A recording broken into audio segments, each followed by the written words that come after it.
Na nossa aula da semana passada de Ciência das Religiões, nós falamos sobre o budismo, né? Conhecemos um pouquinho sobre essa religião, que ela é bem falada, né? A gente sempre ouve muito falar no budismo, em Buda em si, né? E ela tem bastante curiosidades para a gente pesquisar e procurar saber. E uma delas que eu quis prolongar para essa aula dessa semana foi sobre os monges. Porque me chamou a atenção a questão da diferença de dois tipos que existem, né? A gente vê os monges budistas, mas também existem os monges no catolicismo. Então, eu busquei pesquisar um pouco a respeito para passar para vocês. Então, vai no texto a reflexão, né, para vocês lerem a respeito. É um pouco resumido, né, porque não dá para fazer um texto muito grande, mas aí dá para vocês já terem um pouco de aumentar um pouco o conhecimento. E tem também a atividade para vocês pesquisarem um pouco mais a respeito. Então, no início fala o seguinte: monges. Monge, o feminino monja, né? É uma pessoa devotada à vida monástica e clausural, que faz parte de uma ordem religiosa. A tradição monástica está presente em várias religiões do planeta: budismo, jainismo, taoísmo, lamaísmo e cristianismo. São algumas das que têm seguidores que adoptam a vida monástica, né? Então, assim, são além do catolicismo e do budismo que eu coloquei aí no texto de vocês, ainda tem outras religiões que também praticam o mongismo, né? Então, assim, é bem interessante porque tem as características que são até assim um pouco diferenciadas de uma para outra, certo?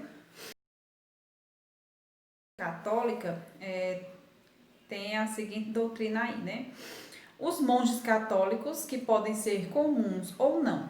Na Idade Média, os membros do clero regular, do qual grande parte dos monges fazia parte, visto que existia também monges que são leigos, né? Aqueles que não tinham tanto conhecimento. Porque geralmente a gente associa monge, né, a sábios, né? A gente sempre vê o que os monges têm uma inteligência bem diferenciada, mas também tinha esses chamados de leigo que não eram dotados de tantos dons, né? Aí tinha esses que eram mais instruídos da época. Os monges mais famosos da época eram os beneditinos, né? Que é uma ordem religiosa monástica criada por São Bento, né? Então, assim, quem é católico com certeza já deve ter ouvido falar em São Bento, né? O seu carisma caracterizava-se por aliar o trabalho à oração. Foram os grandes guardiões do conhecimento clássico, mediante as suas fornecidas bibliotecas e do seu trabalho de copistas. Também fomentaram o trabalho manual, nomeadamente na agricultura, tendo sido a sua presença e ação em muitas regiões da Europa fundamental para a introdução e desenvolvimento de novas culturas e processos técnicos, com grandes implicações ao nível de povoamento. Então, assim, sempre associado, né, associava o mongismo, né, com a oração e os trabalhos em comunidade, né, para ajudar uns aos outros. Então, assim, sempre teve esse grupo, né, deles se unirem para trabalhar por uma causa só. Mesmo sendo assim, tendo essa questão de ter o enclausuramento, né, deles ficarem mais reservados, mas mesmo assim, tendo essa reserva, né, deles ficarem mais distanciados, mas eles em grupo, eles ali conseguiam trabalhar por benfeitorias, visando sempre o bem-estar do próximo, né? Dentro do budismo, eles têm outros nomes, né? O masculino, chamado de bico, e as do sexo feminino de bikunin, né?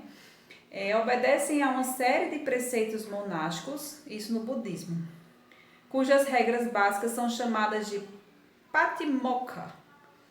Seu estilo de vida é moldado de forma a permitir as práticas espirituais, que são essencialmente a simplicidade e a meditativa até atingir o nirvana. Então, assim, eles trabalham muito a meditação. No budismo, a meditação está em uma das atividades mais praticadas, né? A gente sempre vê, quando a gente vê a questão do budismo, a gente já, como se diz, já vê logo a posição do Buda, né? Que o Buda em si ele já está em posição de meditação. Então, assim, o monarquismo foi introduzido no budismo no início da sua história, mas aplicou-se no primeiro tempo apenas aos homens. Gautama Buda aceitou que as mulheres pudessem ser monjas, designadas como bhikkhuni. A ordenação normalmente não é imediata, né? Aqui fala bem direitinho. Quem quiser tomar os votos tem que ser primeiro noviço, né? Dito dessa maneira. Aí a partir dos 20 anos é que é possível fazer os votos de bhikkhu, né? Tal designação é mais comum dentro da tradição Theravada. Essa Theravada a gente viu lá na aula de budismo, né? Há monges em outras tradições budistas, como o budismo japonês, que tem a possibilidade de casar-se e assumir atividades profissionais.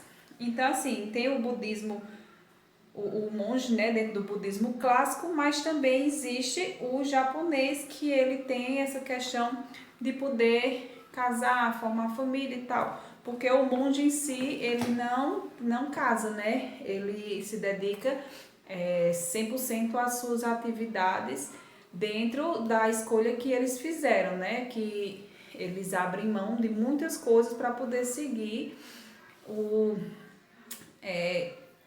para ser monge, né? Eu esqueci o nome da palavra aqui, a vida monástica, para seguir a vida monástica. Então, assim, é muito interessante de se pesquisar, de vocês estudarem um pouco mais a respeito, para ver essas diferenças, porque a gente às vezes vê só aquele negócio, pensa que o monge é só como o Buda e tal, mas existem monges muito sábios, né? Quem nunca ouviu falar em Dalai Lama, né? Dalai Lama é de uma sabedoria imensurável, né?